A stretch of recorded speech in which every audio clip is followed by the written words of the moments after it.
Samantala, isinailalim sa yellow alert status ang Visayas Grid dahil sa manipis na supply ng kuryente ngayong araw.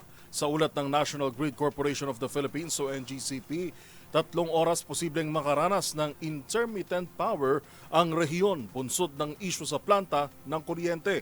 Ang balitang yan sa pagtutok ni Val Gonzales.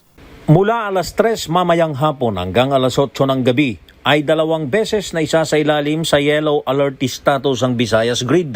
Ito ang abisong inilabas ng National Grid Corporation of the Philippines o NGCP. Kasunod ng manipis na naman at hindi makakasapat na supply ng kuryente ngayong araw sa Visayas Region. Sa report na inilabas ng NGCP, nasa yellow alert ang Visayas Grid mula alas 3 ng hapon hanggang alas 4 ng hapon na mauulit pa ng 2 beses mula alas 6 hanggang alas 8 mamayang gabi. Paliwanag ng NGCP, nangyayari ito dahil mayroong 12 planta ng kuryente ang sapilitang pinatigil mula pa noong Abril hanggang nitong buwan ng Agosto at 6 pa na hindi gumagana simula 2023. Anila, sa 8 planta na tumatakbo ay mas mababa sa normal ang kapasidad.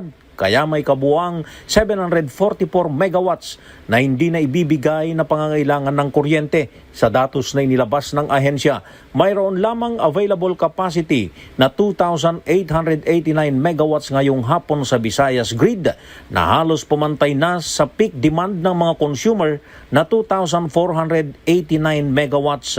Ang yellow alert status sa power grid ay isang abiso na nagpapahiwatig ng kakulangan sa supply ng kuryente.